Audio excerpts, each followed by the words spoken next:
I can still walk you to the exact spot where I finally broke down and asked the cast member how to get a job at Disney World because I wanted to do this. And it was all because of the backstage tour. And it was during one of the later incarnations of it, back when the 101 Dalmatians live action movie sets were part of the walking portion of this tour. But this is what this park was meant to be. This was what Michael Eisner wanted. This was the promise. And in my opinion, it absolutely delivered. It was the truest thing to seeing how the magic's done in the most real world way possible. That is Skipper Ben Rebstock talking about the Backlot Tour at the original Disney MGM Studios, which is our focus for the entire podcast today. It's going to be great. You're listening to the Tomorrow Society Podcast.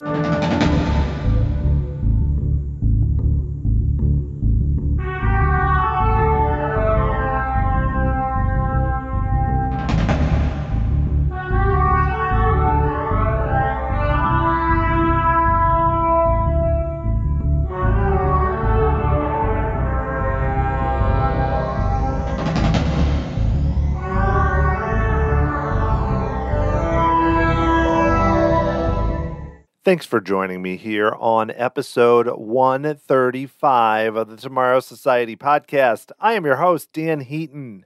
I'm really excited about this show as we look back to the original Disney MGM Studios, which has changed so much, even more than Epcot, especially more than the Magic Kingdom or Animal Kingdom. I still think back to going to the Magic Kingdom. They, of course, had the area by Main Street, which had the Walt Disney story. Now you can meet Mickey Mouse there. But one point, though, likely in 1988, if I would guess correctly, they were showing a preview video for a new park, the Disney MGM Studios. I remember watching it, and they were really focusing a lot on the alien, but they had these kids who somehow got lost in this magical world of the movies and different things happening, and it looked amazing. The park was a bit different, but still had a lot more to offer than I think might be evident based on if you just looked at the list of attractions. I went the first year in 1989, and everything was just so new and different, and the park has changed a lot. Some amazing attractions have been added: Tower of Terror, Rock and Roller Coaster, Galaxy's Edge, go down the list. But I think there was more in that original incarnation than we might expect. Especially, this was before Muppets, before Star Tours, before a lot of the additions that we think of as changes for early Disney MGM Studios. So I have a perfect guest to talk it through, who is Skipper Ben Rebstock. Ben, of course, is well known from Inside the Magic, and on there he often talked about his work in the Disney College program when he was at Muppet Vision 3D. And it sounds like, based on everything he said in past shows where he's been on here, and then especially this show, that the Disney MGM Studios made a huge impression on him beyond just that work, well before that through family trips. So we're going to go through each of the original pavilions, starting with the Great Movie Ride, Superstar Television, of course the whole Backlot Tour like Ben mentioned in the intro, and just talk about each one and what we thought about it, what our stories are from it, and why it's still cool to think of today. And some of these maybe could work in a different form today, even given the current Disney leadership and how they focus more on the brand and on promotion. We're going to take a trip back really soon. Before we do that, so I started this show back in summer, fall 2015, if you can believe it. It's been going on for that long. Now, early years, it was not as prominent. I didn't do as many shows. It wasn't as normal, which is why the episode count is where it is. And when I think back, I really think, the last 2 to 3 years is really when the show has kind of taken off in terms of the amount of time I spent on it. But throughout the run, there has been a single editor, a single host, producer, scheduler of interviews, social media manager, all those things. I'm amazed when I hear a show that goes through and says, this show was produced by this person, edited by this person. I'm like, wow, that's incredible. And it's not that I'm seeking that, because part of it for me is this is a real passion project for me that I'm doing for me and for the guests of the show. And of course, hopefully, if you enjoy it, for you. I mention all that not to say, yeah, me. It's more about just a reminder this show doesn't have ads, sponsors, nothing. So really, one of the few ways that I kind of help keep the show going is through Patreon. If you're not familiar, Patreon gets thrown around a lot on podcasts, but some of you may not be familiar. It's just a pretty simple setup where essentially it's like a subscription service where you're going to get the podcast regardless, but it's like essentially you're setting up a monthly amount. In my case, it's $2 or $5 per month. That essentially is saying, hey, we like what you're doing and we want to help out a bit. Through that, you do get extra perks. You have bonus podcasts. I've done on Spaceship Earth. I've done a lot of smaller quick hits about things like recently the Disneyland Annual Pass Holder Program, some other things that are more prominent news.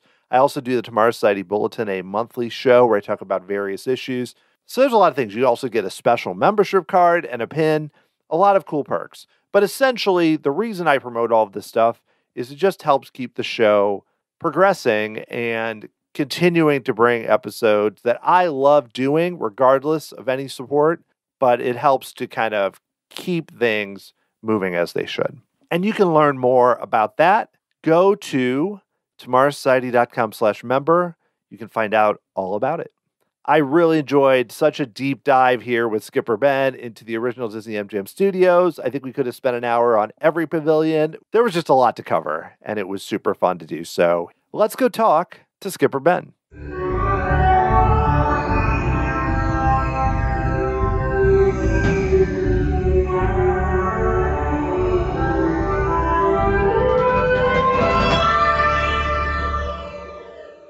All right, I am once again speaking today with an expert on all things Disney and more. You know him from his longtime spot on Inside the Magic, his top 10 list on Attractions Magazine, and his current role as co-host on the Marty Called podcast with Tim Grassi and Josh Fenton. He is back for a third appearance on the Tomorrow Society podcast. It is Skipper Ben Rebstock. Ben, thanks so much for talking with me once again. Yeah, you also left off the best looking of the Marty Called podcast hosts. So you can just write that one down for the next time I'm on the show. That's part of my description as well. I'll edit it in. You'll hear it, and then there'll be this weird cut, and you'll hear me say, and the best looking, and then we'll cut back, So listeners, when you hear that, it's cool. It's all right. No, thanks for having me on. I got to catch up with Tim. So hopefully this gets me another mark on the board, and you can squeeze me in a couple more times before he gets back on the show again. Yeah, you two are having quite the competition here. Unplanned, but both of you are great. So it's fun to talk about with you, but especially you, I will say, especially you, not Tim. I appreciate that. Okay. Well, today we are going to talk about, last time you were on about a year ago, we started talking a bit about early Disney MGM Studios, of course, because that's a park you love and you worked on Muppets. And I thought it would be fun if we went through and talked about things that were at Disney MGM Studios when it opened. So we're not going to talk about Star Tours. Unfortunately, we're not going to talk about Muppets. I mean, we can mention them, but we're not going to focus on them. And a lot of the other things that we think of as early, even like Tower of Terror, much later. Too late. So we're going to talk about the early elements of Disney MGM Studios. I think it's going to be really fun. Before we do that, though, I know that you recently, I have not been to Walt Disney World since everything shut down, but I know you did go to Orlando and have a trip, and it sounded like it was really fun. So I'm curious to know, what was it like to go to Orlando and go to parks in our current world? It was enjoyable, believe it or not. We had some circumstances with my family that made it maybe a bit more enjoyable. Disney, it started off actually being a Universal only trip. We were going to go down to Universal for 3 days. My sister actually is a huge Harry Potter fan, and she talked us into going. And I can be quite persuasive with my wife, and a 3-day Universal trip turned into a 4-day Disney 3-day Universal trip, like really fast. So we got that all in the books, mainly because right now, like this time last year I was supposed to go out to Orlando to go to Star Wars Galaxy's Edge for the first time. And of course, parks starting to shut down and things like that. Trips got canceled. We actually had 3 trips canceled through the summer. And then we finally got around to where we were able to go in November. But and of course, we went long enough after Disney and Universal really figured out how to implement the safety measures that they thought were needed in the parks. We weren't in the first groups that went. It was several months after the reopens, and by the time we got there, I mean, the thing was clicking. It was a fantastic trip. It was a little different with the social distancing. It was a little different with the masks. It was a lot different without the fast passes, but in a way, it was kind of like an old school Disney trip where everybody had the same shot at doing all the same rides and waiting in the same lines.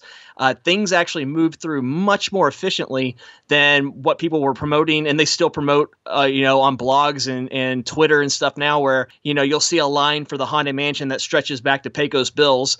And it looks like you're going to be in that line for 4 hours. But because of the social distancing and then taking away some of the pre-show elements and some of the things in the queue, you're actually walking consistently that entire time. And that line that looks like it's 2 hours is really like a 20-minute wait. It was fantastic. And that we found that across the board. Everything that looked to be anything that had like a 60-minute wait, it was typically half of whatever the posted wait time was.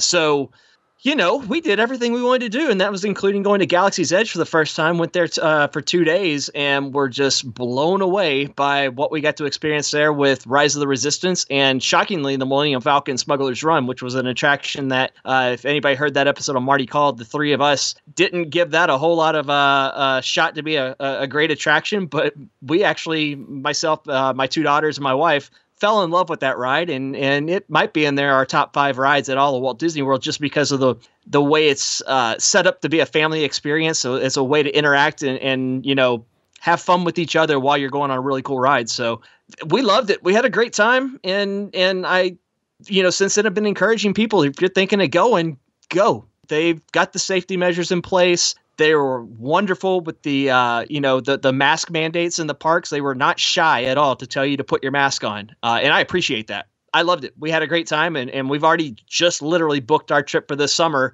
knowing that a lot of the same safety measures and rules and regulations are going to be in place, but we're going to head out there for 10 more days in July and can't wait for that to get here.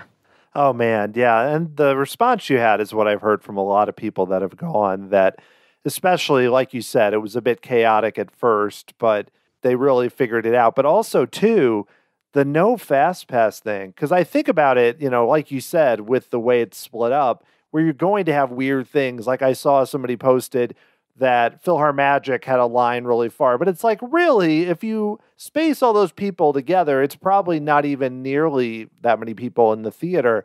But I think back to going as a kid, and yeah, you would walk up and there'd be a giant line at Pirates, but you would just keep walking through, and same with Haunted Mansion or wherever. So I didn't always, yes, there were some really long lines at that time, but there wasn't that weird moment where you stand at right at the Fast Pass intersection and just watch people fly by. And that's the only thing that really annoys me while waiting in line. I think that sounds great. I said this with Tim and Josh. I was like, the 6 foot spacing between people while you're waiting in queue, I kind of like that. I don't care if it made the line that much further. I kind of liked having my own little area, not having the people right behind me, pushing me to keep moving forward in the line and stuff like that, which you could see, happens a lot during, very busy times of the year. You got people that are very impatient in the queues with you. And the last thing you want, especially on a hot, sweaty day when we're all just kind of, disgusting in the parks halfway through, that next group right behind you and right on you, that 6 foot spacing all around you made for pretty enjoyable experience, if I'm being totally honest. Well, yeah, too. That's the thing where, like you mentioned, it being hot. The last time I was there was like in September 2019, and it was brutally hot. And yeah, you're standing at some of the less exciting queues, like your Slinky Dog Dash or something, and you're just like, this is really uncomfortable standing here. So, and again, I'm not trying to push that we want to be in this any longer than we should, but still, there are some nice elements, at least as far as the park experience and everything else. But you mentioned Smuggler's Run, because I was there. I enjoyed it. I especially enjoyed the queue and the setup and all that elements. But the one thing that for me, because I was there just on a quick solo jaunt just to see it, but it was before Rise of the Resistance. So that's one thing I missed, because you're in especially if you do single rider, where you might be in there with 6 people and none of the people know each other. And so you're all just kind of like, hey, and it's not the same as doing it with the family. So I'm looking forward to doing that with my girls and everything, because especially if they're pilots, I am sure we're going to crash into everything in the world, but that'll be fun too.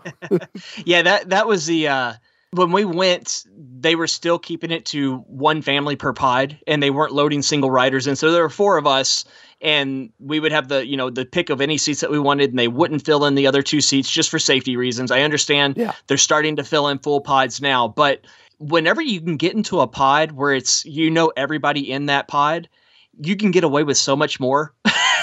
And what I mean by that is my daughters, yes, they both loved flying the Falcon, and I loved yelling at them from the back, but doing it in a Star Wars way, like treating this like this is a life and death mission that we are being sent on. We're all yelling and we're all screaming, hit the button, go to this way, you got to go that way, shoot the hooks, blah, blah, blah.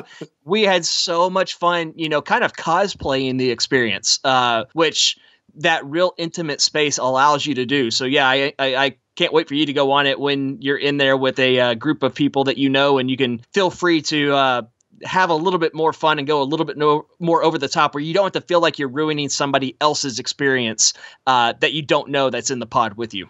Right, yeah, where I never got to be pilot when I did it. I was a very good engineer with my bad pilots that I had, helping them out, and a good gunner, but, it'll be fun. I'm looking forward to that. We had a big trip planned to Disneyland last year in May that of course we didn't do and got canceled and everything else, but we were going to be there like 4 days, and which for that area is just, we were going to do a lot. So I can't wait. We're going to do it whenever, I know it's just opening now, but whenever it's like everyone's able to go and it's a little more set up. I mean, it's going to be a ways for that even when it opens in April. Well, Ben, let's do it. Let's dive in to the MGM Studios. Speaking of things at Hollywood Studios, though the park was obviously very different, and I know we talked about on our last few shows, we dug into why you like this park and your history with it. So I don't want to go too far down that because there's so much to cover. Because, personally, and I am curious to know the first time you went, but personally for me, I went, and part of me remembering it was so early is do pictures and home movies and everything, but we went in June 1989, and the pictures I have of that is just this empty park. And I have a memory mostly of just kind of waiting in line at a few things. And then a few of the shows, I remember, we'll talk about it, Jones and the Backlot tour is the big memory. But it was so early on where, again, I kind of saw the park when it was incomplete. I wouldn't even say incomplete because it was really cool, but very different even from what the park was in like 1992 or something. But when was the first time you really got to go, and what was that like? Yeah, so I was trying to rack my brain on that for you and go back and do some research based on attractions that were open and kind of remember when I went for the first time, because we weren't yet in our going to Disney World every single year phase yet with my family. It was soon after Hollywood's MGM Studios opened, and really the reason we started going every year, the reason we bought into the DVC very early is it wasn't just me. My whole family fell in love with Disney MGM Studios. We grew up going to the movies every week. I grew up, watching. Our lives were scheduled around, network television every single night. We had our favorite shows. Every one of my animals and pets growing up was named after different TV characters or movie characters. We just had a connection as a family. We always loved movies and television. And so going to a park where you got to go behind the scenes on that just blew all of our minds, especially a family in the middle of Texas who we never had access to that kind of making of type of experience. So I remember Indiana Jones being open, which Indiana Jones, was not a day one attraction, but it was open shortly after. So that was open, but I don't believe Muppets was open yet. The first time we went, it was still the Here Come the Muppets, the stage show that's over where Voyage of the Little Mermaid is now. So it wasn't year one, but it was year 1.5, early year 2 was the first time. And then shortly after that, we were going year after year after year, and we were spending the majority of our time at MGM Studios. Tim and Josh give me a hard time all the time because they are huge fanboys for 1984 Epcot and what Epcot meant to the experience in the 80s. I'm that same way with Disney MGM Studios. Early Disney MGM Studios was just something that connected with me hardcore as a kid that led me to what I do for a career now, working, for a television network. So, and it all stems back to what we're going to talk about today and those early experiences in that park and getting to see what I got to see as a kid. Well, yeah, because at the time it was, now we had DVDs when they came out were such a big deal, and because they had extra features and showed you behind the scenes. And I grew up as being such a big movie fan, so DVDs when they came out, but that was later in the 90s. When we're talking about 89, 90, 91, that was not a thing. I mean, you wouldn't see, if you learned anything, it'd be like in a newspaper article or a magazine, and even then it would be very just limited to see something like this. I mean, I know there was also Universal in Hollywood, and Universal in Florida was going to open pretty soon after, but still, this was totally different. And for me, I feel like I went to this park a lot when I would go. Again, we'd go like once a year from Missouri and stuff. But I went to Epcot a lot before that, and I'm probably in more of the Tim Josh thing with going to Epcot in like the mid-'80s and late 80s.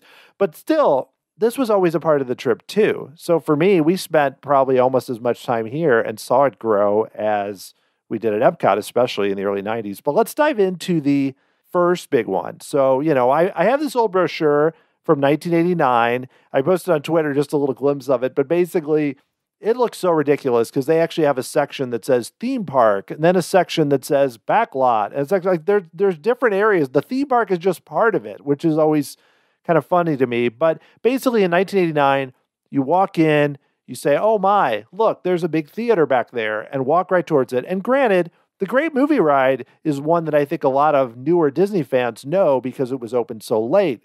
But still, when the MGM Studios opened, it was the signature, the big attraction. There was no Tower of Terror, Rock and Roller Coaster, or anything else. This is what you wanted to do. And I have a memory of waiting in a really long line. Like, you really got to see all those props in that queue that you walk through to get to the theater. So I'm sure, given your interest in movies, this was like mind-blowing. It was for me. So what stands out to you from this attraction, especially going to it in those early years when it wasn't such old hat, I guess? So, the thing and I loved 80s Epcot, don't get me wrong. I loved it. But the thing that I definitely loved the most about those attractions was just the overuse is a really bad word to use, but I mean it in the most sincere way possible. The overuse of audio animatronics in those Future World attractions. And that's what I loved about this ride was the use of the audio animatronics and all of the physical sets. But this one, where, science and technology, things like that at Epcot is what connected with a lot of people. This used them in a setting that connected and spoke directly to me in the films and the television, the films that I grew up loving. So getting to see just being in those worlds, they created those movie sets, they created those scenes and put you right in the middle of the things that any movie fan would absolutely love. That's what I go back to. I've been on this ride a million times, and I would ride it a million more times because never once did it ever get old to me. The same way that those movies that they did the scenes around never got old. They did a great job of picking classic films, the ones that are timeless, and that attraction to me was the same way. It was incredibly timeless, and it broke my heart when it left. I don't normally get very attached or necessarily emotional to attractions leaving. I always like looking forward. I love seeing what is next up up Disney's sleeve in the realms of storytelling and technology. But this one, if I've ever been punched in the gut for an attraction leaving, this is the one that punched me the hardest. Seeing this one go, it's no secret. My dream was to work the Jungle Cruise. And I finally got to do that. But Dream 2 was to work on the Great Movie Ride, to drive that tram around, to be a gangster, to be a cowboy. It just did a great job of the storytelling, the interaction with the cast members, interacting with the audio animatronics. It was just something that we had never seen done on this grand of scale, in my opinion, before. And, I've been on Rise of the Resistance, and it's got a handful of audio animatronics in there, nothing like what the Great Movie Ride had. I don't know if we'll ever see another attraction done this big and over the top like that again. Yeah, I'm not sure we will, because this built on World of Motion or even Horizons, which had so many animatronics, yep. But this added the other layer to it of the live person. And granted, your experience could vary depending on how good your person was, but even if they weren't very good or had a really bad gangster accent or whatever, that was kind of its own level of entertainment in a way. We remember that person that was really bored who played the gangster that took over our car or whatever. And that's the thing. I think that's a through line through everything we're going to talk about here is this park and audience participation and the way that they involved you which I know is also a thing at Universal, but this is something at Epcot, like especially in the early days, you ride World of Motion, you ride Horizons, you're experiencing it. Yes, Horizons, you pick your ending, but it's more about, it's different. This is something where they're saying, okay, we're going to do all these, some of the similar things, but we're going to add this extra layer where it's like someone's interacting with you. And it also makes the cast members get so involved, which I think is really fun. I know you being interested in the Jungle Cruise and things, cast members being involved is definitely a good thing and a fun thing. But also too, you know, I almost would compare this closing to if they went to Epcot and they just closed Spaceship Earth. It's For like, sure. which I mean, I know they've made some adjustments, great or bad or whatever, but it's still there. You can still ride it. This is like, it's gone. And to me, I know that I have not ridden Mickey and Minnie yet. I've heard it's a good ride, but it's completely different. So I don't know, but I feel like, is it possible? I'm curious for you as somebody who wrote it early on. I mean, I know people wrote it later and some people liked it and some people didn't. I mean, is there any, like, how could we explain how unique or new this was to someone who didn't ride it until much later? Oh, wow. That's a good question, because they just went away from this. This was the last of a dying breed.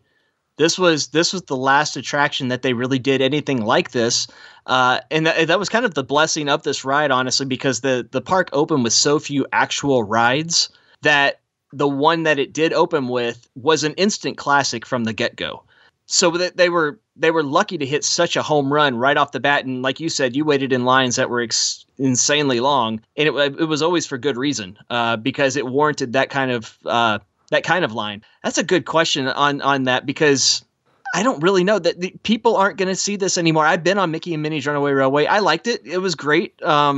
You know, it's that park could use as many family-friendly attractions as possible, and it fits that to a T. My kids loved it. But yes, it's two totally different things. It's a bunch of screens and movie, projections on those screens, and it wasn't done cheap by any means, but it doesn't have that same feel. Like the Great Movie Ride just felt expensive. Like it felt like they took this massive area and recreated these movies and gave you the chance to go on a spaceship and be attacked by an alien, to, go recover the Ark of the Covenant with Indiana Jones, to be in the middle of Munchkin Land and have the Wicked Witch of the West pointing her finger directly at your face and saying, "I'm coming after you next."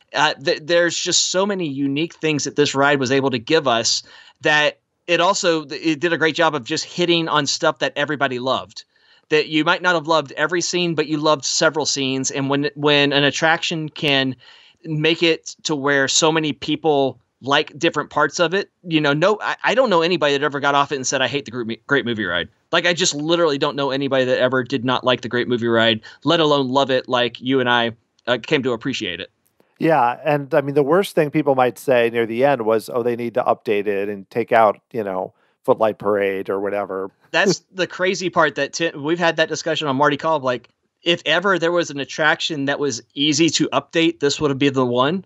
Just imagine if for every 5 years they updated one or two of the movie scenes to give us something new, because it's allowed to. Like the storyline of that ride allowed you to switch things out quite easily and keep that same flow. So that's why I guess we were a little surprised that they took this ride away, as opposed to keeping it and putting Mickey and Minnie's Runaway Railway in another space that didn't have any real connection to the Chinese theater or what was set up. You could have built a box up anywhere. You could have put something over in the animation courtyard next to the animation building and called that, the Mickey Theater, and put Mickey and Minnie's Runaway Railway in there, while keeping the classic, iconic Great Movie Ride where it is, and doing updates over the years to keep that thing fresh. And, I know part of it was some of the intellectual property in there would always come up for renewal. That was expensive to do that from time to time. But, with the library that Disney now owns after the Fox acquisition and Lucasfilm and things like that, they easily could have taken out the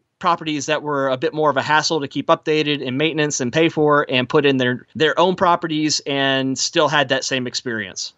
Totally. Yeah. If you think about it, I mean, even if you had to take out, I mean, there's a few things that I'm sure wouldn't come out likely if they could, especially now, but Alien, Indiana Jones, probably Wizard of Oz, unless that was expensive, Mary Poppins, some of those, but you could work around those. And I mean, Tarzan, come on. There's areas where you can, and it wouldn't even be that expensive. There's probably something you could put in the jungle that they have that they could do or whatever. It's funny, like they own Alien now. They own Indiana Jones, like the ones that maybe were the most expensive. They're now in their family. Yet by the time they finally got them in the family, they decided to take that attraction out. So little funny how that all works out on the history side. Yeah, totally. Well, on a related note, there's an area near the front of Great Movie Ride with the handprints from the various stars. And, one thing that I experienced several times when I was there in the early years was the star of the day. And I'm just curious, did you ever have a star of the day that you remember seeing with the parade and the handprints and all that? Because I had a few that I vaguely remember from when I was there. Yeah, God, I want to say John Ritter might have been there one time. I mean, I can't remember it, but it was been along the lines of that kind of level of celebrity, which is fine. To me, John Ritter would be the biggest celebrity in the world, at that time, based on the, Problem Child alone.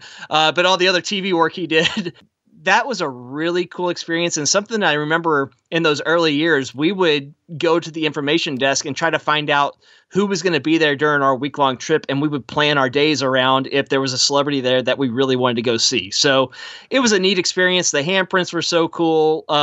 I'm sure that celebrity loved it because they got free trips out of Disney for spending 15 minutes of doing what they did. But it definitely gave that touch of Hollywood to a theme park that's out in the middle of Florida. Yeah, totally. I remember it being a big thing. And one time we went, and it was well before Deal or No Deal. It was Howie Mandel, and my parents were just like, we're not going to mess with that or something. Like, who's this comedian? And then I went another time, and it was Neil Patrick Harris, but it was right after Doogie Howser had come out. So I remember we were at Indiana Jones, and he was like there, and we took a picture, and now it looks like a little dot on. It could be anyone in the world wearing like a yellow shirt. But those are the ones I remember. But I don't think we ever hit on they had some really big ones in the early years to kind of draw it in. Some like classic actors. I can't think of them off the top of my head, but some big ones in that first year that I'm sure Eisner called in every favor he possibly had at that point. I just remembered one for sure that I was there for. Stan Winston was there, the special effects makeup artist. Being a horror movie fan, I thought that was absolutely amazing. So that was one I definitely remember. The car driving down the street, followed it down there, and watched the whole ceremony for that one. Yeah, and with Alien being in there, it totally makes sense to have him come, because he was involved, of course, with a lot of effects for that. And, of course, it would have been for Terminator, but wrong park. That doesn't fit. All right, well, let's turn left now. We went to the Chinese Theater. We waited in line for a bit. We had a great time. We're turned to our left to an area that on my old map is called Lakeside Circle, but is normally known as Echo Lake to most people. But at the time it was called Lakeside Circle, Echo Lake in parentheses. So we're going to talk about something very different, which is the wonderful Superstar Television. Oh, I love this, Ben. It's wonderful. So audience participation, like I mentioned, just a fun thing. What are some of your memories of Superstar Television? So this one and the attraction that I have a feeling we're going to talk about next, we would go see this multiple times per trip. We loved Superstar Television. We laughed our butts off every single time. We knew what the punchlines were going to be. We knew what the jokes were. We knew what the gags were. We didn't care because they did such a great job of casting the show. And the best part was finding people who had never seen the show before, because they would just look like total fools and morons up there while they were trying to keep up on the green screen and keep up with the action going on. But, it's like watching your favorite movie and your favorite comedy over and over again. The ones that stick with you, the jokes never get old. That's exactly what Superstar Television was. I grew up watching I Love Lucy with my mom, so of course the I Love Lucy scene was just iconic for us every single time with the chocolate factory. One of my absolute favorite sitcoms of all time, and shockingly my parents let me watch it at such a young age, was Cheers. So the Cheers scene just had me cracking up every single time. I did get to be in the show once or twice. The one that I distinctly remember was we went with another family that had two sons, and I have two sisters, and so the five of us got picked, and four of us were part of the Gilligan's Island scene, and the other one of the boys from the other family was the baseball player that was interviewed for the sportscast at the end of the show. So we loved it. We recently, I honestly, even before you and I started talking about doing this episode, I pulled up an old episode. Somebody had recorded a Superstar Television and posted to YouTube. There's several of them up there, and sat down with my daughters and watched it, and they loved it the same way I loved it back then, which makes me very happy. And again, this was one of those rides that changed kind of my life, because not only was it a fun show to watch, but you got to watch how it worked from the seats. You saw the cameramen, you saw the green screens, you saw the audio people, you saw the PAs running around. And that was very impressionable in my mind, going, that's how television is made. I want to learn more about it and do that. So it's a very unique experience where, yes, the show's funny, it's made to be entertained, it's made to make you laugh, but it also did that great job of what that park was meant to be, when showing you the behind the scenes of how television and film were made. Yeah, that's a great point, because, they'd have it on the screen like the final version up top. But then, like you said, there was so much going on. And, you mentioned the Cheers scene. I, of course, only one time was ever picked. And that was when I was a bit older. I think I was like 22 or something. And I got to be bar patron number 4, I believe. I found the card the other day. It's your birthday too, right? Yeah, that was it. I was thinking it was like, I'll have one too, but it's right. It was like, they give you this like fake cup that up close looks like the fakest thing you've ever held. It's like a plastic thing with plastic beer, and you're just like, I'll have one too. But the weird thing backstage, which I know you know, is you missed the whole show. So like that was the only time we went, and I really enjoyed being on it. But then we got out, and I was just like, man, I hadn't seen that show in a while. I actually missed it. But you do get to see, like, you're back there, and it gets, I was a little, like, felt a little tense, because they're like, okay, you're on, ready, go. It was not like, oh, this is all a joke. They tried to make it seem like it was like, this is a TV show we're creating, and you have to be on your toes, essentially. And somebody who works in television now, it's every bit as hectic as that, as they showed you there, for putting on a theme park stage show. That is how TV works. It's frantic and crazy, and hurry, hit your spots, get out there, get it done, and get off stage. So without knowing it, you got to experience what real television production is actually like. Yeah, it was really fun. And I feel like we're going to keep doing this throughout, but I promise I am not somebody, like you mentioned earlier, looking forward. I am generally someone who loves new attractions, loves seeing something new. But I am going to say, given that we are looking back at this, there's going to be a bit of a, hey, could they do this now? Because in this particular case, I look at this, and I know this is a kind of a class. They had a show like this at Universal, I think at Hollywood, that I remember going to once when I was a kid. My dad was in a soap opera. So this is something that's kind of common. But I still feel like the reason it's because it's a format that works. Like, there used to be a lot of kind of goofy live audience participation shows at various parks. They don't really do them as much. Sometimes do, but not as much anymore. They don't have, and even like the Golden Horseshoe or Diamond Horseshoe kind of did that too. But it seems like, given Disney what they own ABC, they own ESPN, they've got all these Disney Plus shows. Couldn't they do something like this and also have it be a way to promote their own content? Wouldn't this work for the Bob Chapek world? Do you have any Imagineers that listen to your show? Possibly. I can't guarantee you. I'm gonna give them a free 1 year. They can use this. I don't have to be paid for it or anything. But yes, they do. And there's this little show that's on Disney Plus. I don't know if you've ever heard of it before. It's called The Mandalorian. I think I've heard of it. I've heard something. Okay. There's a baby.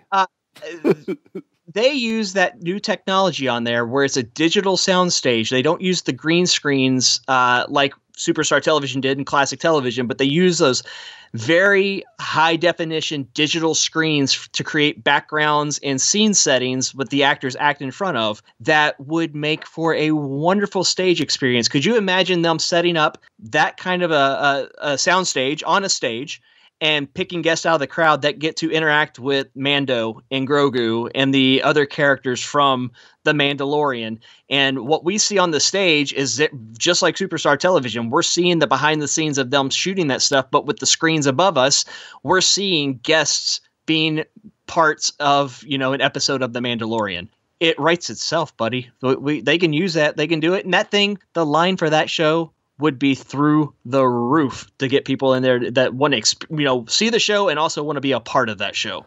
Well, yeah, if you think of something like that, I mean, it's easy. I mean, you think of how popular like the Jedi Training Academy is, or things like that, like live things having to do with Star Wars.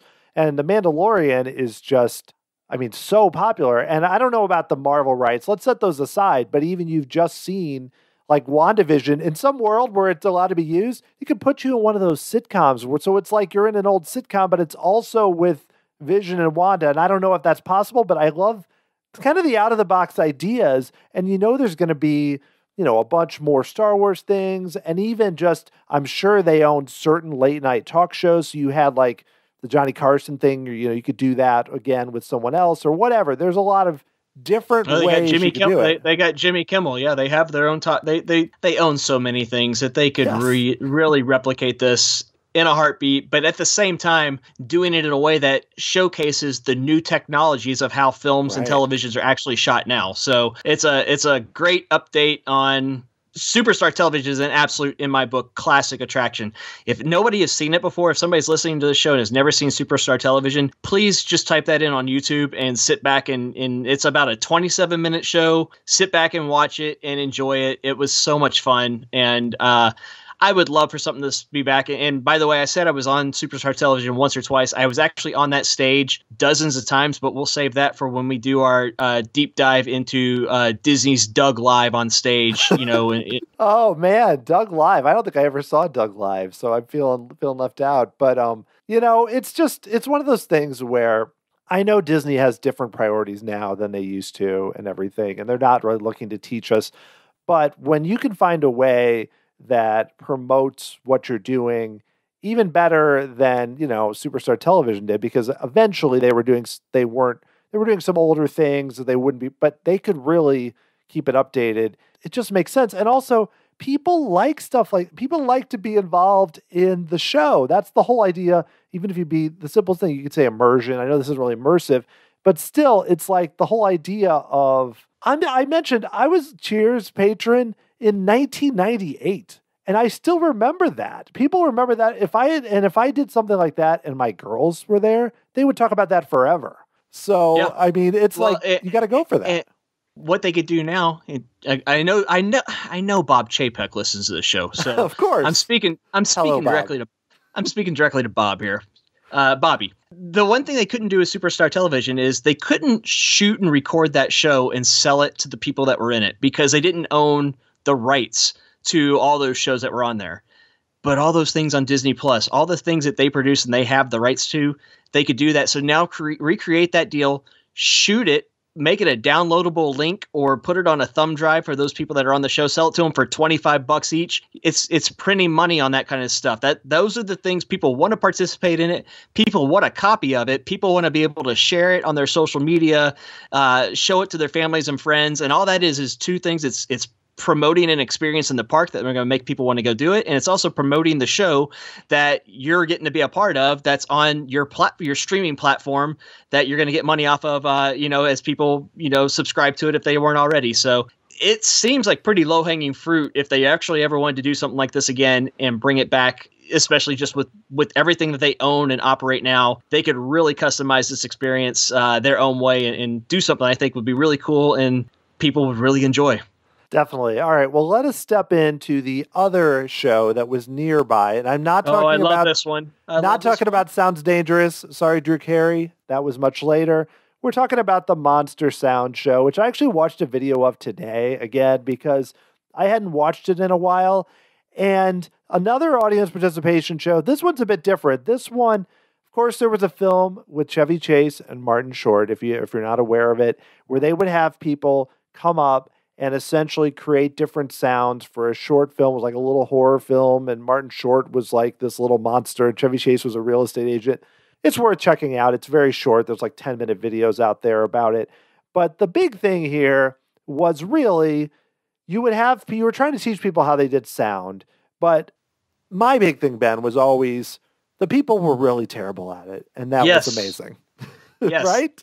Now, it was the art of Foley, the Foley art sound effects. And with Foley sound effects, everything's physical. Now, they did have the one kind of digital soundboard where it was just press the button, it would make the sound. But, if you were walking on gravel, the person had to actually walk on gravel. If it was footsteps, it was using coconut shells to make the footsteps sound. So it was all these physical props that were up on stage that were made to, mimic and create the sounds on the show that you were watching. So the thing I loved about it is you watched that same short film 3 times. You watched it with all of the sound effects as they were meant to be in the movie. Then you watched it a second time with no sound at all. All you could hear was the people on stage trying to do the sound effects to match it up with the film. And then the third time you watched it was with the recorded terrible sound effects. And the worse they were, the funnier it was. And there's one part where a chandelier falls on the ground at the end that the longer the delay, the louder the laugh, and it's still, I'm talking about it right now and I want to laugh about it. It never was not funny to me, where you would see the chandelier fall on the screen, and then oftentimes 6, 7, 8 seconds later, just this loud glass crashing on the ground while another something's supposed to be happening on the screen. It was so funny. The people were terrible. You wanted them to be terrible.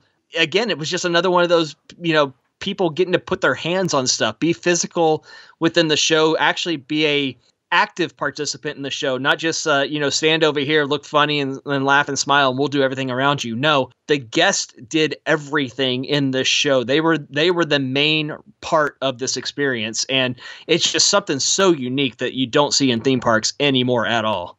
Totally, yeah. And like I said, I watched the video, and you can hear the people laughing because. And again, they set it up where there's only I think it was 4 people, and they give them stuff that's really hard to do. They really want you to fail. So Chevy Chase, like you said, there's a chandelier or a door opens and they're laid on the door. Yep. It's brilliant. And, I think I appreciate it more now than I would as a kid, because as a kid, you're kind of I want to get something quickly.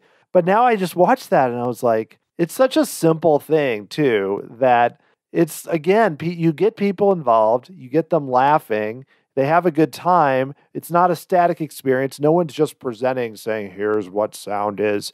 It's cool. And I feel like that vibe is really hard to convey if you just look at the list of attractions at the start. Yeah, for sure. And the one thing I just thought of here that you have to think about when this park opened, and you said earlier about Michael Eisner calling in favors. This park opened with some major star power in it, with the people that they got to be a part of the attractions. Chevy Chase, Martin Short. You head over to the animation, you had Robin Williams, Walter Cronkite. Backlot Tour had Bette Midler, which, late 80s, Bette Midler's massive. That's a really cool thing that I don't think, I think it gets overlooked quite a bit, honestly, is just the amount of celebrity that was used in these attractions is really top notch for that time. Chevy Chase and Martin Short were huge in the late 80s. Robin Williams was huge. And so that's a cool thing to look back on, that right now it's, you're going to have the new Guardians of the Galaxy roller coaster. Yes, you're going to have the Guardians of the Galaxy in there, but it's because they're part of that movie franchise. These actors participated in these attractions that had nothing to do with anything that they had going on in their career. They just were like, hey, we're going to have a monster sound show. Chevy Chase, Martin Short, you guys want to be a part of it? And they're like, yeah, let's do it. I think that's pretty darn cool. It's not like they were obligated to have to go do this. They wanted to go do it. They got paid handsomely, I'm sure, but it really made these experiences that were supposed to recreate Hollywood that much more authentic when you had, top-notch celebrity level people participating in them as well. Yeah, I mean, even in the pre-shows, they had, I think it was this one with David Letterman and Jimmy McDonald, the sound guy, testing it all out. They really went all out with just faces and people you knew everywhere, especially, like you said, again, for that time period. And we'll talk about it in a bit, about some of the choices for people in the Backlot Tour that they had, which was kind of an interesting collection of characters. But like you said, a lot of really big names coming in. And so that they were really selling the idea just of Hollywood, old Hollywood. This is important. This is cool. And again, we didn't have access to those actors in different formats. It was they were still kind of these mysterious people that were on the screen, not people that were just now you're, a little closer just through social media and everything, where then nothing like that. Yep. other big thing I have to mention about this, of course, is the second aspect of this area. Yes. The sound works. What a fun play area. There's another thing, too, that you saw with Epcot, too. But lots of play areas, lots of post shows, those types of things. And we still see those sometimes now, even with things like a Mission Space or something. But they were really good at doing these early on with the ImageWorks. But SoundWorks was great. And especially the binaural audio sound stations with the haircut. But I mean, I'm sure you spent some time in this, right? Oh, my God. We did the haircut every single time.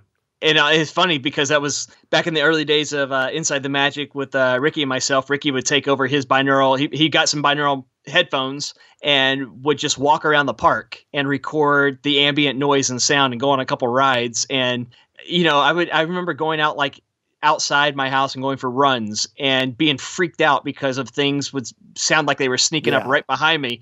And it all came from us wanting to do that because of that experience in the post show. And I don't care who you are. The technology is 25 years old now.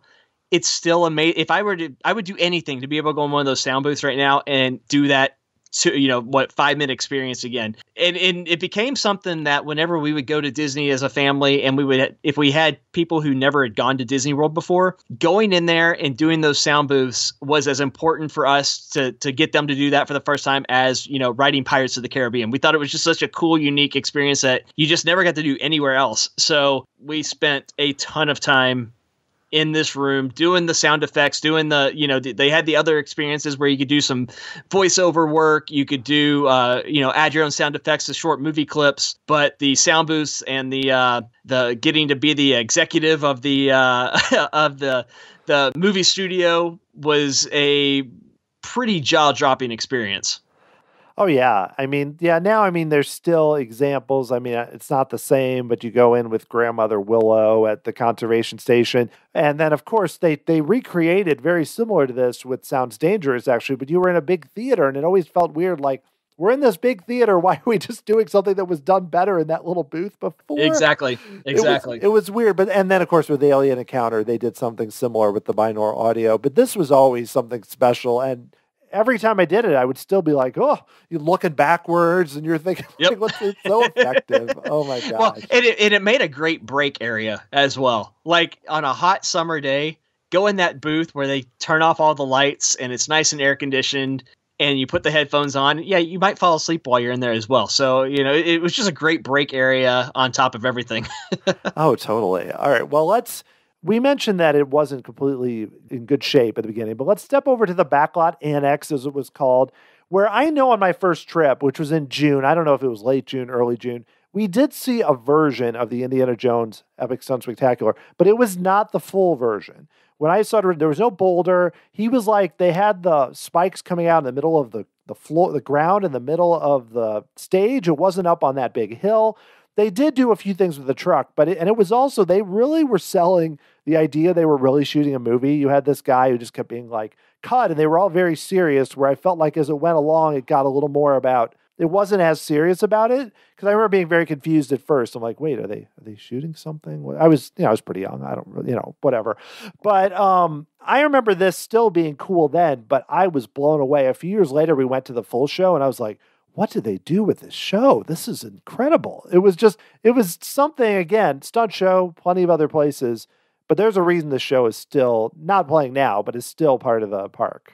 Yeah, it's classic. It's timeless. It's built around a character that every generation knows and loves. I think the thing that's the most impressive about this is they've changed it so little from what it became shortly after it first opened. Once they set into their groove of the tone and the action and what they wanted to do with it. For the last couple decades, it's changed so little, yet still draws in crowds. People still love it. We didn't go on it for several years with my daughters as they were younger, just because it's kind of loud and explosions and spooky in certain parts. But they finally got old enough about 3 years ago, and we went in there and saw it. And it is now like we can't go to the studios without penciling in an hour to go watch Indiana Jones. And I'm not talking about per trip. I'm talking about per day that were in the park there. They love it that much. And that to me says so much about an attraction to where it still resonates with the crowds, and it resonates with new young crowds today the way it resonated with me when I was just a little bit older than my daughters visiting the parks for the first time and falling in love with it.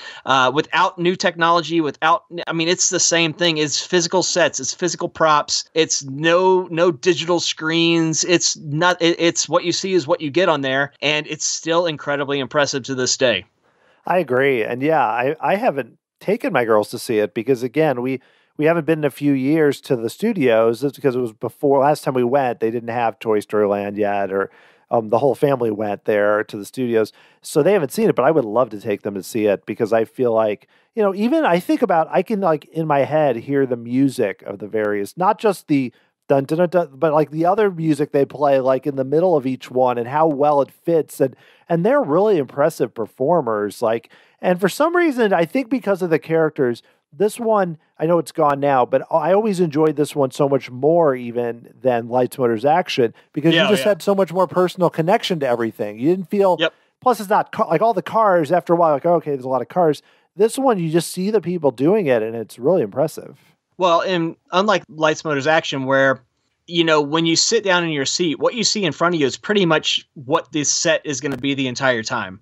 They add a few props in here and there, but what is right in front of you as the show starts is also what's there at the end of the show. Whereas with Indiana Jones, there's multiple set changes that you're not anticipating when you first go and sit down and see the show. And you start with the boulder scene and in the temple, and then those two. That set breaks off into three pieces that separates into a outdoor marketplace that then separates into the scene with the airplane and everything at the end. Like, you see the progression of like a movie right in front of your face, which always impressed me. And that's right behind Indiana Jones is where cast members go in and out of the park. That's where the wardrobe area is. That's the main area to clock in and out. And so every day we see all of those layers of the behind the scenes that the guests don't see from their seats. And it's just as impressive behind the scenes as it is from when you're watching the show in front. So it's a full blown movie set area. It's not a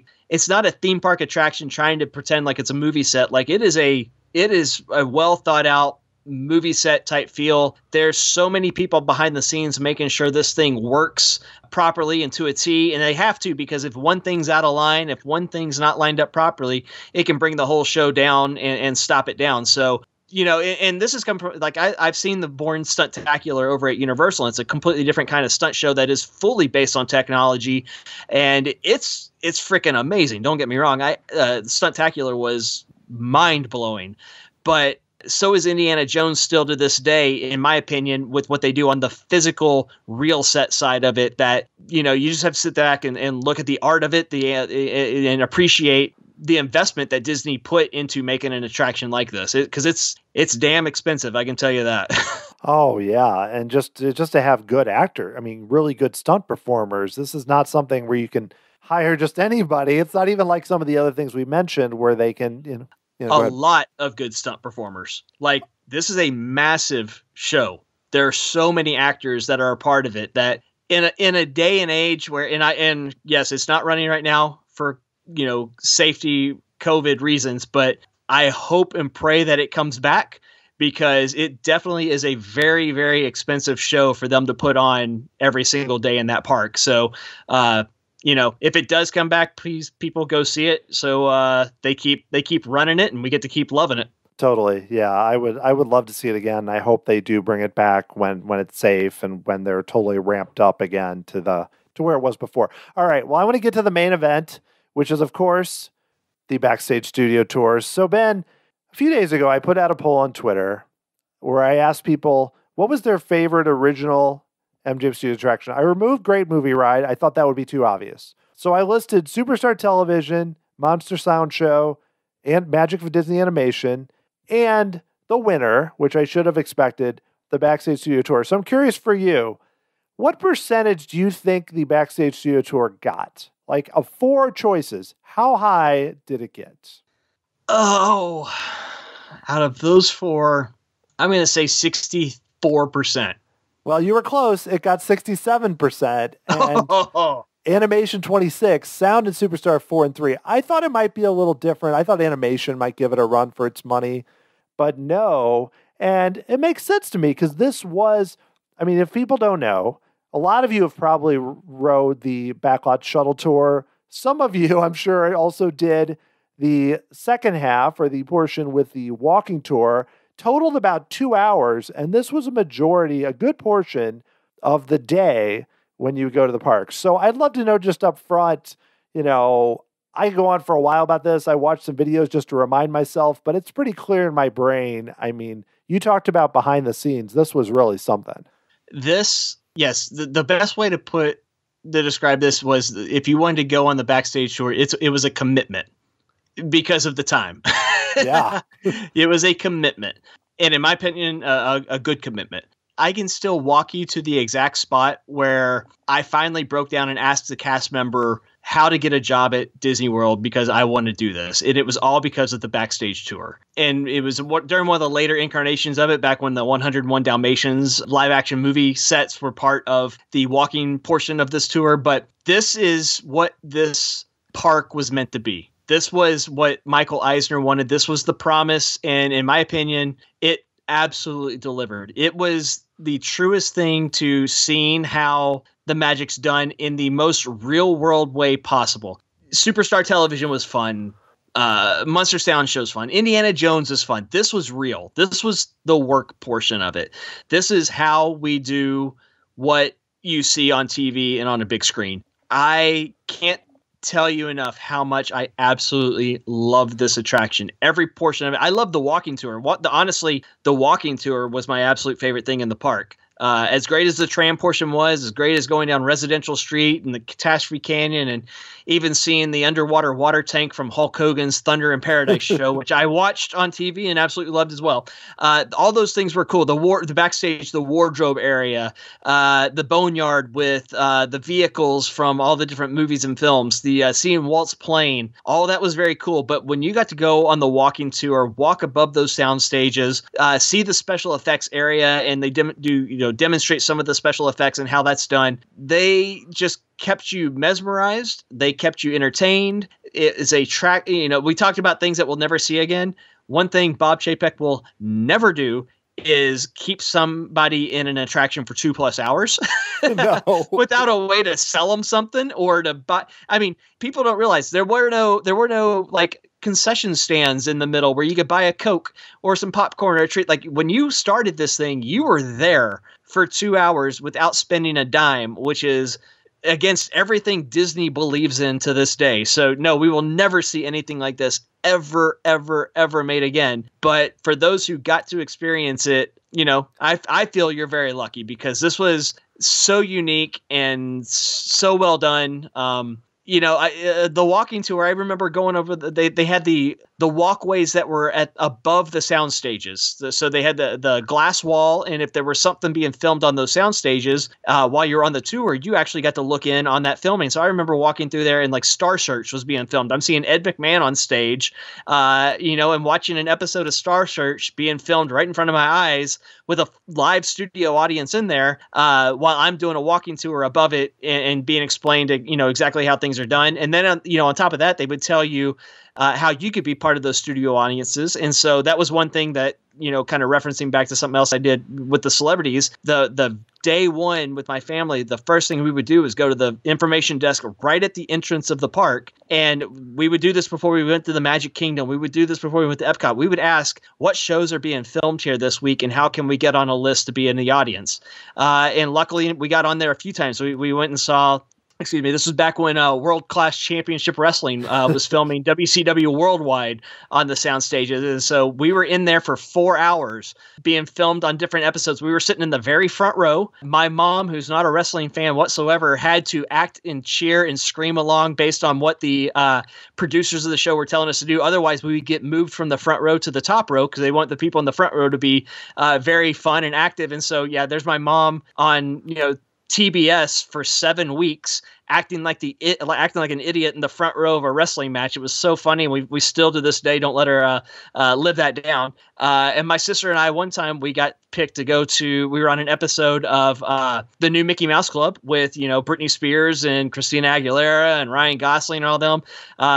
Tia and Tamara from Sister Sister were the special guest stars that day. And actually, me and my daughters, we pulled it up on YouTube. It's not on Disney Plus yet, but it is on YouTube. And it was fun getting to go back and watch that and showing my daughters. Yeah, my sisters and I, we were in the audience for this episode. And, it's just a cool thing that you got to do on a vacation. Especially in the middle of Florida, it was very unique, and it all stems off of that backstage tour. There were just so many different things that you could do off of that. The walking tour, the tram tour. We haven't even talked about the water tanks, which are that was one of my favorite things ever. Another one that I just hated when we finally lost that, but just the water tank special effects portion of it was hilarious. And another one of those guest participation attractions that we've talked about several times on this episode, which I think, if anything, the takeaway from our conversation today needs to be just how truly interactive this park was with the guests that got to go there and experience it all. The water tanks are a great example. I'm glad they lasted as long as they did, because they transitioned it to Pearl Harbor and everything and brought in Michael Bay. But it was still a lot of the similar thing. You put the person in the raincoat and you drench them, and then you also make it almost seem worse than it's going to be, and they kind of joke around with them. That's really fun. And just like you mentioned, just so many different things. Like even I was watching a video, and I don't think I've ever experienced this, of the shuttle tour, where there was this scene where the Dick Tracy's these criminals come and hijack and try to take over the shuttle. I'm like, how did I never see this when I was there? It was during the time that Dick Tracy was up. And they had a lot of things like that. Herbie showed up in the early days. I mean, it would pull up. And of course, Catastrophe Canyon, which was a copy of Earthquake mostly, but still kind of. still not allegedly, but basically just so much there. But really, like you said, the walking tour is something that, because too it wasn't there as long, even the tram tour did last for a while in kind of a more limited form, and you could still go see the vehicles from the most random things like Blackjack Savage and some of these things. But the flight of the Navigator spaceship was always my favorite. Yep. Yeah, they returned to the Jedi stuff. One of my favorite things was kind of the blend of the walking tour and also into the tram tour. You had we mentioned her earlier with Bette Midler, and she shot that short film, The Lottery, which was shown in the queue, and then you got to go on some of the sound stages. And then on the tram tour, you got to see, they shot all the outdoor scenes on the New York street. They really used a lot of the park to film that short movie and then take you behind the scenes of how they did that. So it was a neat, some of the stuff that we've talked about was kind of more hypothetical, or they've done these things and here's how we did it. But I thought neat to actually shoot a short film with a movie star on, the sound stages, on the outdoor sets, and then incorporate that into the tour that you're about to watch to kind of wrap it all up with a nice bow. Yeah, that was a great idea, because, they also had the giant bee from Honey, I Shrunk the Kids and everything. But again, like you said, they're showing stuff from the past, and they had, George Lucas and C-3PO show up and things like that. But really, they did such an interesting job with, you watch The Lottery, and again, you go inside and you go past a bunch of sets too. There's just a lot of cool stuff there to make it, again, you think about great DVD extras, something like the Lord of the Rings extended features. They have all the extras, but those extras go through sound design and visuals, all these different elements. And they do a similar thing here. But again, it's presented in kind of a very down to earth, easy to understand way, because they're trying to make everyone understand it. But again, as a kid or even as a teenager seeing this, it's it's cool. It's not as because I think it's easy to think about 2-hour tour, long walking, people talking to you on video. It sounds boring, but I don't remember it being that way, at least when I was young.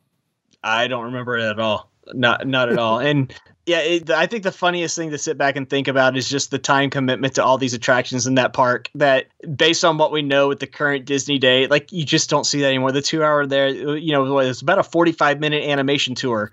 Indiana Jones, you're in there for a good 45 minutes. Even something like the Great Movie Ride after waiting in line, you're looking at an hour plus commitment to that ride as well. So in a day that we live now of, 2-minute attractions and a fast pass and try to keep you out of the line, get you in and out as fast as possible, and get you into a gift shop and stuff like that. The original Disney MGM Studios did not follow that game plan at all. No, it was like Epcot too. It was the same way with like Universe of Energy, and then you go in Wonders of Life, and there's like 5 things to do and everything. It was one of those things where you're like, we can't do everything here in a day, and even 2. And MGM Studios, I remember going there like in the middle point, like we're talking like 2005, 2008-ish, before they had added a lot of new things, after a lot of this had closed. And we were going to watch Fantasmic that night, and this was a slow day. And it was like 2 p.m., and we had done everything possible. We'd done Little Mermaid. We'd done like all the things. I think we did Who Wants to Be a Millionaire, all those different things. And in these early days, that would not have been possible. You would have been doing a lot more, I think, even though there weren't that many attractions. No, it's so it's so funny looking back on that now. Yeah, I know. It's just like such a different mentality. Well, one other thing I wanted to mention, of course, is just like you mentioned, the star power and the people involved. I mean, there was a lot. It was random, too. You have Siskel and Ebert show up at one point to talk about special effects. And I was just like, whoa, I didn't remember they were there. And, of course, we have to mention one of the odder pairings for, at the time was, we have Mel Gibson and Pee Wee Herman, who come to talk about sound design. And the clip of that is, and I'm not talking about, even setting aside anything Mel Gibson's been involved with or Pee Wee right after that. It's just a really weird scene overall. It's just really strange. But also it's kind of great that those two did something that was on the walking tour. I have to go back and watch that because it's so, I hardly remember that. That's so funny. I've got to go back and find that and watch that because there's so many things between that, and we mentioned earlier, like the Robin Williams and Walter Cronkite at the animation tour, and that seems like a weird pairing, but now I can't even, I miss that so much. Oh yeah. Seeing those two interact and I'm Walter Cronkite, and the humor from that, they did a great job of just trying to make this feel as Hollywood as possible in the middle of Central Florida. Yeah, let's finish as far as with that, which is, of course, the magic of Disney animation, with the Back to Neverland with Walter Cronkite and Robin Williams at his fullest. Robin Williams, like he's Aladdin Robin Williams here. It's before that, but he's like, he's bam, bam, bam on the whole thing as like a tourist in quotes. But it's interesting too, though, because it's really funny and the clip is funny. But then you go into the studio and you walk through these different areas, and the two of them, like Walter Cronkite, like explains things by using him. It's kind of brilliant the way that they did it. It was really funny, but also they taught you things too, which was not easy to do. Yeah, this was such an awesome attraction. Just knowing what the company was built off of, the history of animation to what. To Disney and what animation has always meant to them, to get to see artists in there doing their work, doing their jobs, and the humor. Like, this was such a funny attraction. I can't always say like the Backlot tour and some of those things were just hilarious. The water tank, some things like that were funny, but a lot of it was quite serious. Whereas this did a great job. And how can you have a Robin Williams attraction without being just hilarious? So they picked the right guys to do this. And again, we've referenced, YouTube several times here, but this is another one that if you've never seen the movie that was associated with this before the tour, please go watch this because it still works today. It is still so funny. The animation in that, what they do with Robin's character when they turn him into a lost boy, and just explain how artists do their job to create an animated movie, but using Robin Williams's character as like the voice of a guest and asking the questions, and how he gets messed with the artist in the middle of the explanations. So funny. So funny. I love this. I love this attraction. Another thing too, which I never really saw much of, but I know that for a time, they had animators actually working there. They had animation kind of going on. Did you ever have any experience where you saw, I saw people there, but I never really can talk about like one example of like a movie that I saw really being created. So I was there around the time through the years while Lilo and Stitch was being animated there. And to the point where I was actually there during the wrap party. And when it was finished with the animation before the movie had come out, and they actually held a luau out in the parking lot of the Magic Kingdom for cast members to celebrate the end of the working on the film. So yes, if you went through the tour during that time, I got to see artists that were actually working on a real film that was coming out. And that was a big deal also when that movie came out, and how they promoted it as being the first of the films that were actually animated in their Florida animation studios. So, it's like a 3-year period to do the full animation at that time for a film like that. So anybody during that window of the late 90s, if you went through there and it looked like people were just at their desk doing whatever, they were actually working on that film during that time period. So it was pretty darn cool. Oh yeah, I mean, I think that was one of the big things that it was a draw that they, no pun intended, that you could basically go in and see something happening, and I think they did a good job of selling it, but also at times it was really something you could see. Well, that is another great attraction. All right, well. Do you have a few minutes for a few sort of pointless rapid fire questions? That's what I'm here for, Dan. Okay. Well, here we go. I'm going to ask you a small selection of those and then one big question at the end, and then we will finish. But this is very important stuff here, Ben. How you answer will determine your future status as a podcast guest. So no pressure. Okay. All right, here we go. Okay, simple question. Number 1. Oh, these all pertain to the MGM Studios, let me tell you. So I'm not going to be like, tell me who was the character on Horizons or anything. I won't do that. But by the way, I can't tell you how hard it's been for me to say Disney MGM Studios to you, because when I was working there was during the transition away from MGM Studios, and like the way we would get scolded on and the things they did to burn MGM out of our brains. To this day, it's still hard for me to say Disney MGM Studios because I go back to thinking a manager is going to hear me say it and I'm going to get in trouble. So Disney Studios, Disney Hollywood Studios, I was there during that transition period. So I appreciate getting to be on here for an hour with you and getting to say Disney MGM Studios the way it was meant to be. That's right. Well, it's always tricky to type too. You got to put Disney/MGM and it's too much. Okay, well, here we go. Number 1, simple question. Gangster scene or Western scene? Well, born and raised in Texas, I'm supposed to say the Western scene, but I'm not. It's the gangster scene all the way, baby. I like it because you're with the gangster longer after he takes over your car. So I like the interaction with the gangster when he takes it over. You get the Western scene to get some of those funny one-liners in with the gangster. The Western scene, he takes over your car, then you have the alien scene, and then the Indiana Jones, and then he's gone. So getting that one extra scene with the gangster is worth it enough for me to pick gangster over Western. Yeah, I agree. The only thing is the Western one, they just stopped doing after a while, unless they were really busy. So like they wouldn't even, I remember going, I was always the gangster scene. I'm like, really? I want the Western one, but I totally agree. Okay, next one. This is a really obvious question, I suspect. Which was the bigger missed opportunity? More Muppet attractions or more Roger Rabbit attractions? Oh, more Muppets. Come on. I'm just throwing the alley-oop to you at this point.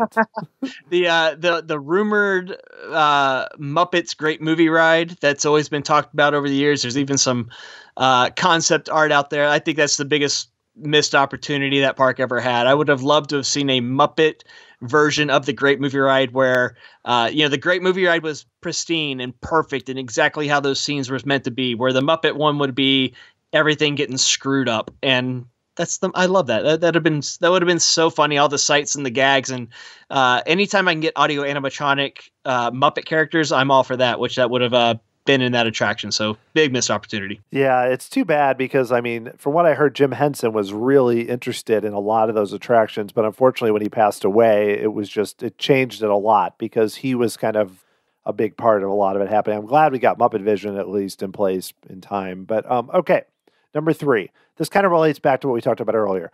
Most easily replaceable scene in the Great Movie Ride. Now, this means like one that you wouldn't really miss that much. Of these 3, which one?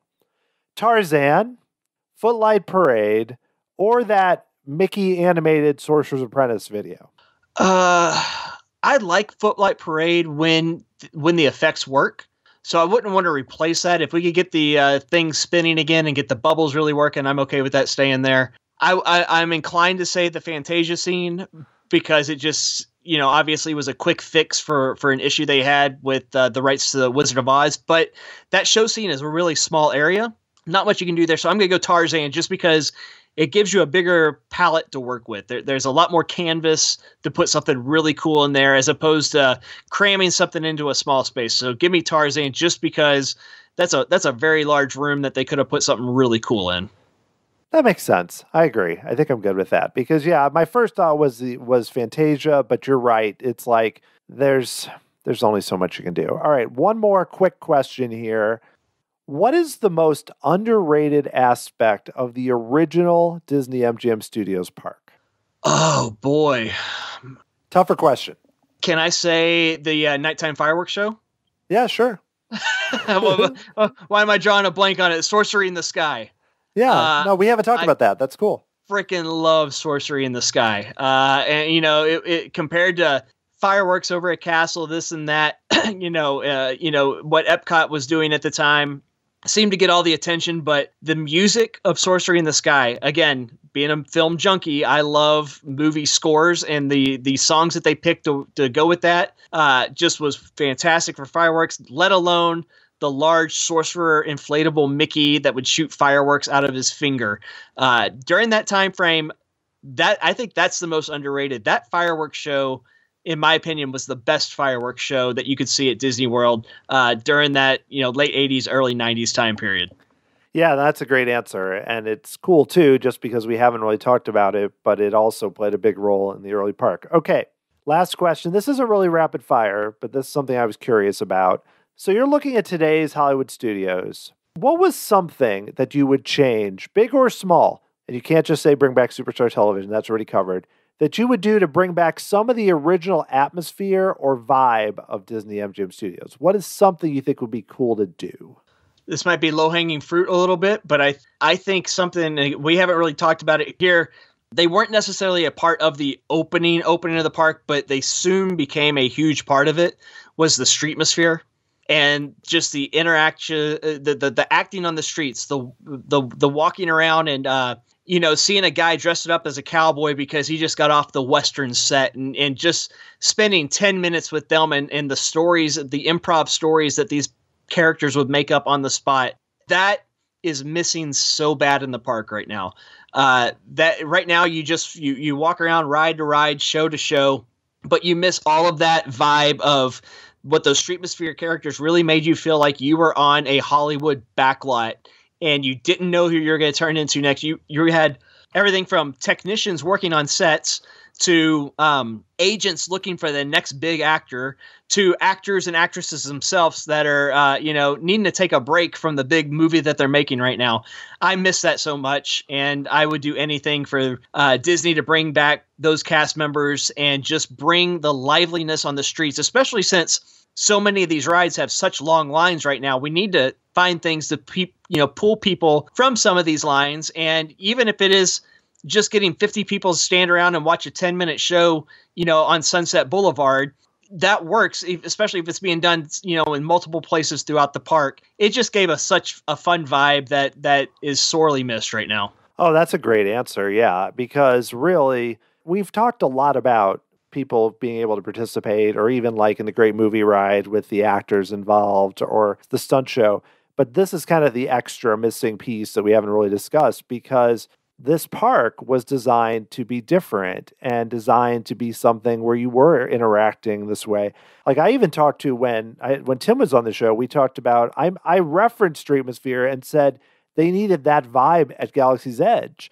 Because I feel like it's a little, it's great. It's amazing. A little stale when you get beyond the two attractions. The little things they do with Kylo Ren or with the Stormtroopers, or they did obviously probably before COVID, is that was cool. They need more of that. They need that. If you're going to have a park that's like still called, connected to the movies and everything, I know it costs money to hire good comic actors, hopefully equity actors, but it pays off so much. You see it at really good regional parks. You see it at Silver Dollar City. You see it at Knott's Berry Farm. Yep.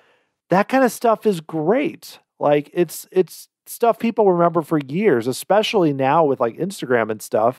It's a big deal. Word of mouth, all that. That's something that we could spread this out to the whole resort, but just the park itself, that energy, especially once hopefully COVID restrictions are gone at some point in the future, they need that energy back. And it's an easy way to do it.